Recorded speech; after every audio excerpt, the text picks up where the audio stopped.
Matahari masih terlihat malu-malu dan bersembunyi di balik awan. Saat aku mendorong gerobak pagi ini, beberapa orang menyapa aku ramah. Aku pun membalas sapaan mereka. Ketika kami berpapasan, sudah 2 hari berlalu sejak pertemuanku dengan orang tua Mas Bima. Dan sejak malam itu, aku memutuskan sendiri untuk mengakhiri hubungan kami. Beberapa kali Mas Bima mencoba meneleponku, namun tak pernah sekalipun ku jawab. Dalam pesan terakhirnya semalam, ia bilang akan datang ke rumah untuk menjelaskan salah paham ini. Salah paham, entahlah. Aku tak melihat ada celah untuk alasan itu. Ku abaikan pesannya. Tak masalah jika memang Mas Bima ingin datang ke rumah. Aku mendorong gerobak ke arah sekolah dasar yang tak jauh dari rumahku. Sudah hampir jam 8 saat aku tiba di sana. Anak-anak sudah pasti telah belajar di kelas. Terlambat. Keluhku. Tak mengapa. Kembali ku dorong gerobak melewati sekolah dasar ini dan mulai mencari rezekiku di tempat lain. "Mbak Zia, jualan hari ini ya?" tanya seorang tetanggaku saat aku hendak berbelok masuk ke arah perumahan. "Ya, habis. Belum nemu kerjaan lain, Bu. Jadi mending jualan dulu daripada bengong sendirian di rumah," jawabku sambil tersenyum. "Gorengin sosisnya 10 ya, Neng," pintanya padaku. Karena anak balita perempuannya merengek. Aku tak menjawabnya. Namun jemariku mulai menyalakan kompor dan menggoreng pesanannya. Tak butuh waktu lama, 10 buah sosis goreng sudah tertata rapi di dalam plastik bening ini. "Ini, Bu," ujarku sambil memberikan pesanannya. "Terima kasih Mbak Zia," sahutnya sambil memberikan lembaran rupiah padaku. Kembali ku dorong gerobak untuk menjajakan daganganku. Matahari mulai tinggi dan sinarnya mulai terasa membakar kulitku. Tak lama ku putuskan untuk beristirahat sejenak sambil mengipasi wajah dengan tangan. Tak sengaja kulihat sebuah mobil yang bergerak ke arahku. Tak lama mobil itu menepi dan berhenti. Lalu tampak pengemudinya pun keluar. "Zia, syukurlah aku menemukanmu di sini," ucapnya sambil berjalan menghampiriku. "Ada perlu apa hingga Bu Soraya mencariku?" Aku mengerutkan kening. "Bisa kita bicara sebentar, Zia?" Aku hanya mengangguk pelan. Rasanya tak enak menolak permintaannya karena ia mencariku sampai ke tempat ini. "Bagaimana jika kita bicara di sana saja?" katanya, menunjuk ke arah sebuah kafe kecil yang tak jauh dari posisi kami saat ini. "Iya, Ibu jalan saja ke sana duluan. Aku akan menyusul sambil dorong gerobakku ke sana," sahutku. "Baiklah, hati-hati Zia." Aku mengangguk. Perlahan kulihat mobil milik Bu Soraya kini sudah bergerak meninggalkan tempat ini. Aku pun bergegas mendorong gerobakku ke sana. "Nih, ambil," ucapku sembari memberikan lembaran uang 5 ribuan kepada seorang remaja yang sudah ku kenal, yang menjaga parkir tempat ini. "Tolong titip gerobak Mbak Zia sebentar ya," pintaku. "Beres Mbak, aman," jawabnya cepat, sambil mengambil uang pecahan 5 ribuan itu dari tanganku. Bu Soraya kulihat sudah menunggu di dalam.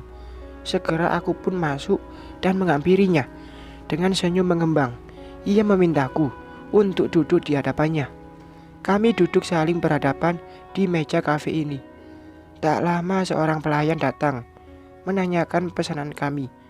Karena bingung memilih menunya, aku pun menyamakan pesananku dengan makanan yang dipesan Bu Soraya.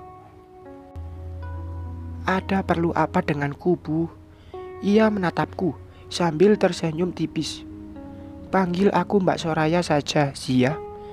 Aku tersenyum getir sambil mengangguk pelan. Tak lama ia mulai berbicara.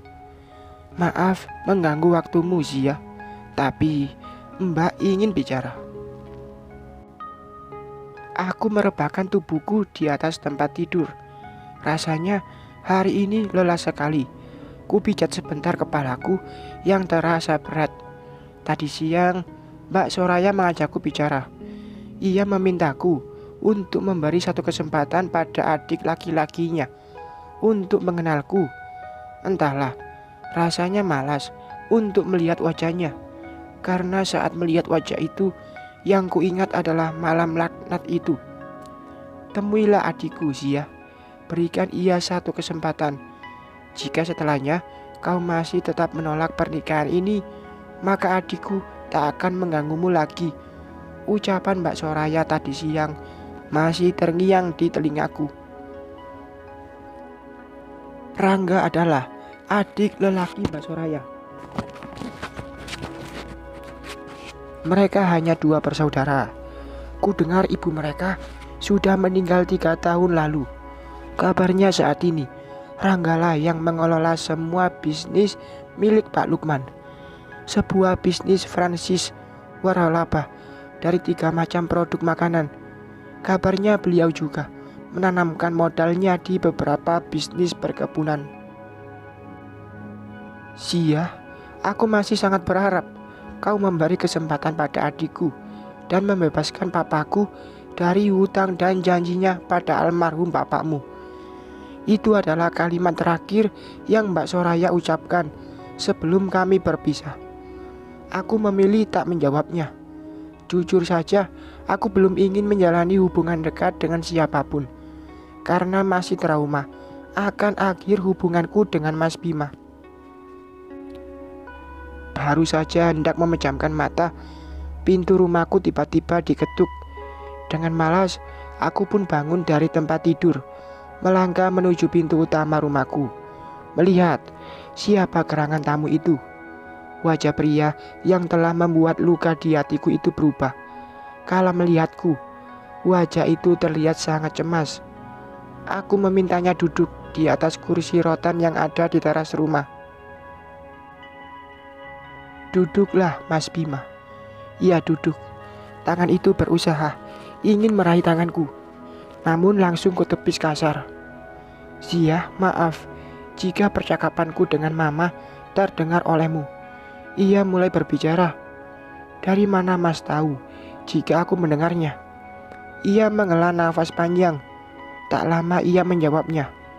Bintang yang mengatakannya. Ia bilang, kau langsung pulang. Setelah mendengar pembicaraanku dengan Mama, jawabnya. Aku diam untuk beberapa saat lamanya. Tak lama ia kembali meneruskan perkataannya. Aku akan membuat mereka mengerti Zia. Ia menatapku dalam. Aku menghela nafas sebentar, lalu membuang pandangan ke arah lain. Kita akhiri saja hubungan ini, Mas. Aku tak bisa meneruskannya tanpa restu kedua orang tuamu. Ucapku jujur. Tidak, aku tidak akan melepaskanmu, Zia. Aku berhak menentukan siapa pasangan hidupku, tegasnya. Lebih baik kau pulang sekarang, Mas. Pembicaraan ini tak akan ada gunanya, usirku halus. Zia, apa kau juga ingin hubungan kita berakhir? Aku menggeleng pelan. Bukan begitu, Mas. Aku mungkin bisa menghadapi wanita lain yang masuk ke dalam hubungan kita. Tapi jika penghalang itu adalah kedua orang tuamu, aku menyerah, Mas. Tak baik menolak keinginan orang tua. Aku yakin apapun alasannya, kedua orang tuamu ingin yang terbaik untukmu, jelasku. Hanya kau wanita yang bisa membuatku bahagia, Zia. Potong Mas Bima cepat. Aku menggeleng kembali. Kau salah, Mas. Tak akan ada kebahagiaan jika kedua orang tuamu tidak merestui hubungan kita. Hatimu juga tak akan tenang karena ada hati orang tuamu yang merasa tersakiti. Aku hanya tak ingin membuatmu durhaka pada kedua orang tuamu, Mas. Karena itu kumohon, Pulanglah, minta maaflah pada mamamu. Katakan juga padanya jika hubungan kita sudah berakhir. Ada rasa perih di hatiku saat mengatakannya. Namun aku berusaha untuk tidak menangis di hadapannya. Ku buang semua harapanku untuk bersamanya. Karena bagiku, hubungan tanpa restu orang tua tak akan bisa bertahan lama. Sebab ada hati orang tua yang tersakiti. Menyerah? Iya, aku menyerah. Aku tak bisa jika harus melawan keinginan orang tua Mas Bima. Kedua orang tuanya menaruh harapan tinggi padanya. Aku tak mau menghancurkan impian dan harapan kedua orang tuanya hanya karena keegoisanku. Rezeki, jodoh, dan maut hanyalah Tuhan saja yang tahu. Itu memang benar dan mewakili perasaanku saat ini. Sekeras apapun aku berusaha, jika Mas Bima bukan jodohku, maka semua usahaku akan sia-sia. Namun sebaliknya, jika kami memang berjodoh, rintangan apapun akan menghilang. Sekeras apapun aku menolaknya. Hanya Allah sajalah yang mampu membolak-balik hati manusia, Mas, jawabku. Saat Mas Bima bilang akan berusaha meluluhkan hati kedua orang tuanya. Pulanglah, Mas. Jika memang kau tak bisa mengubah keputusan kedua orang tuamu, maka lupakan jika kita pernah bersama. Itu akan lebih baik untukmu dan aku, pintaku. Sia, beri aku waktu. Mata itu mengiba padaku. Aku tak meresponnya balik. Bagiku, semuanya sudah berakhir. Pulanglah, Mas. Aku ingin istirahat. Ia masih diam di atas kursi rotan itu saat aku menutup pintu rumahku. Kuharap ia bisa berbesar hati menerima keputusan ini.